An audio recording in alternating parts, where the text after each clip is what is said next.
ایک دفعہ کا ذکر ہے کہ سمندر کے نیچے ایک خوبصورت اور پرامن جزیرہ تھا جہاں ہر طرف نیلا پانی اور رنگ برنگی مچھلیاں تیر رہی تھیں۔ اس جزیرے میں ایک جالپری رہتی تھی جس کا نام ماریا تھا۔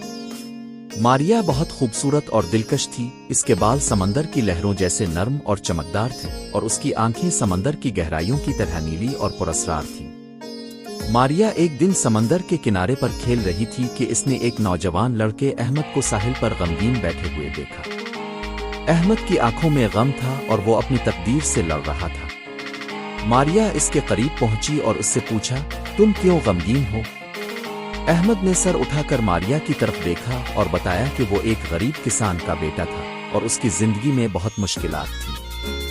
اس کا خواب تھا کہ وہ ایک دن سمندر کے پار دوسرے شہر جائے جہاں خوشحال زندگی ہو، لیکن وہ نہ تو سفر کے لیے پیسہ جمع کر سکا تھا نہ ہی اس کے پاس وسائل تھے۔ ماریا نے احمد کی پریشانی سنی اور دل ہی دل میں فیصلہ کیا کہ وہ اس کی مدد کرے گی۔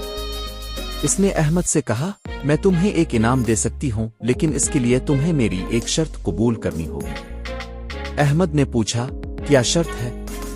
ماریا نے مسکراتے ہوئے کہا، تمہیں وعدہ کرنا ہوگا کہ تم میری دنیا کے راز کو کبھی نہیں افشا کرو گے اور نہ ہی سمندر کی گہرائیوں میں داخل ہونے کی کوشش کرو گے۔ احمد نے ماریا کی بات پر غور کیا اور اس کی نیک نیتی کو سمجھتے ہوئے وعدہ کر لیا۔ ماریا نے اپنے جادوئی طاقتوں کا استعمال کیا اور احمد کے لیے ایک جادوئی سیپ نکالا جس میں ایک خفیہ خزانہ تھا۔ اس خزانے میں وہ سونا اور قیمتی جواہرات تھے جو احمد کی تقدیر بدل سکتے تھے۔ اس خزانے کو حاصل کر کے احمد نے نہ صرف اپنی زندگی بہتر بنائی بلکہ وہ اس راز کو ہمیشہ دل میں چھپائے رکھا۔ سالوں بعد احمد ایک کامیاب تاجر بن گیا، لیکن اس نے کبھی بھی ماریا کا راز کسی کو نہیں بتایا۔ وہ ہمیشہ یاد رکھتا تھا کہ سمندر کی گہرائیوں میں ایک جالپری نے اس کی زندگی بدل دی تھی اور اس کی محبت اور مدد ہمیشہ اس کے دل میں محفوظ رہ گئی۔ ماریا بھی سمندر کے نیچے اپنے جزیرے پر خوش و خرم رہتی تھی، لیکن اس کی آنکھوں میں ہمیشہ ایک چمک تھی کیونکہ وہ جانتی تھی کہ اس کی مدد سے کسی کی زندگی بہتر ہوئی ہے۔